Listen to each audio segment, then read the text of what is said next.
అష్టవింశోధ్యాయము. సూత ఉవాచ.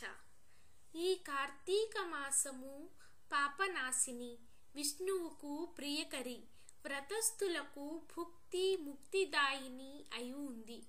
కల్పోక్త విధిగా ముందుగా విష్ణు జాగరణము, ప్రాతస్నానము, తులసీ సేవ, ఉద్యాపనము, దీపదానము అనే ఈ ఐదింటిని కూడా కార్తీక మాసములో ఆచరించిన వారు ఇహాన భుక్తిని పొందుతున్నారు.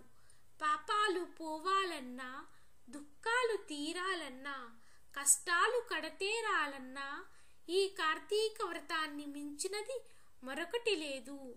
ధర్మార్థ కామ మోక్షాలు నాలుగింటి కోసము ఈ కార్తీక వ్రతము ఆచరించవలసి ఉంది.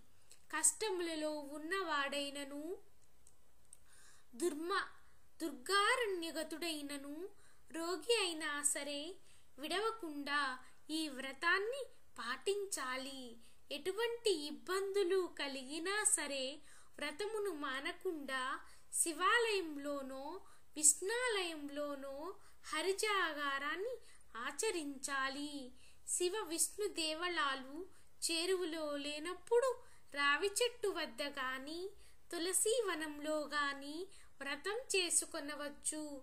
విష్ణు సన్నిధానంలో విష్ణు కీర్తనలు ఆలపించే వాళ్ళు సహస్ర గోదాన ఫలాన్ని, వాద్యాలు వాయించే వాళ్ళు అశ్వమేధ ఫలాన్ని, నర్తకులు సర్వతీర్థాల స్నాన ఫలాన్ని పొందుతారు. ఆపదలలో ఉన్నవాడు, రోగి మంచినీరు దొరకనివాడు వీళ్ళు కేశవనామములతో లాంఛనమార్జనమాచరించితే చాలు.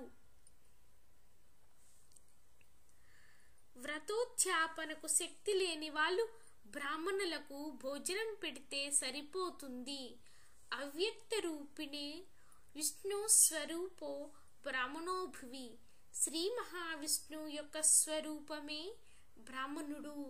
కావున కార్తీకమందు బ్రాహ్మణుని సంతోషపరచడం చాలా ప్రధానము. అందుకుగాను శక్తి లేని వాళ్ళు గోపూజ చేసినా చాలును. ఆపాటి శక్తి అయినా లేని వాళ్ళు రావి మర్రి వృక్షాలను పూజించినంత మాత్రం చేతనే వ్రతాన్ని సంపూర్తి చేసిన ఫలాన్ని పొందగలుగుతారు.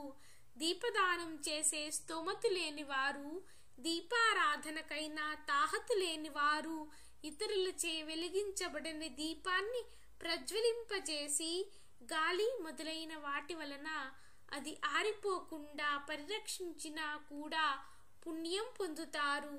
పూజకు తులసి అందుబాటులో లేని వారు తులసికి బదులు విష్ణు భక్తుడైన బ్రాహ్మణుని పూజించాలి.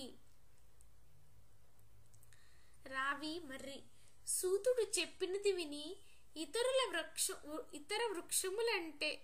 ఇతర వృక్షములన్నింటికంటే కూడా రావి మర్రి వృక్షాలు మాత్రమే గో బ్రాహ్మణ తుల్య పవిత్రతను ఎలా పొందాయి అని అడిగాడు సూతుడు.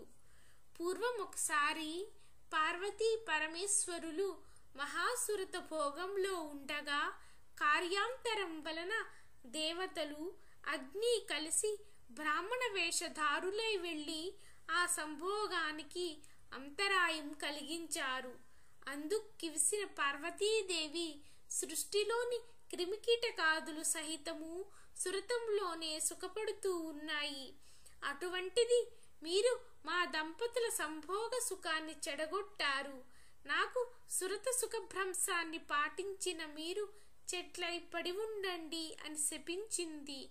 తత్కారణంగా దేవతలంతా వృక్షాలుగా పరిణమించవలసి వచ్చింది. ఆ పరిణామంలో బ్రహ్మ పాలస వృక్షంగాను, విష్ణువు అశ్వత్థంగాను, శివుడు వటముగాను మారారు. బ్రహ్మకు పూజార్హత లేదు. జగదేక పూజనీయులైన శివకేశవ రూపాలు గనుకనే రావి మర్రి వృక్షాలకు అంతటి పవిత్రత కలిగింది. వీటిలో రావి చెట్టు శని దృష్టికి సంబంధితమైన కారణంగా శనివారం నాడు మాత్రమే పూజనీయమయ్యింది. ఇతర వారాలలో రావి చెట్టును తాకరాదు సుమా అంటూ చెప్పడాన్ని ఆపాడు సూతుడు 27, 28 అధ్యాయములు 29వ బహుళ చతుర్దశి రోజు పారాయణము సమాప్తము.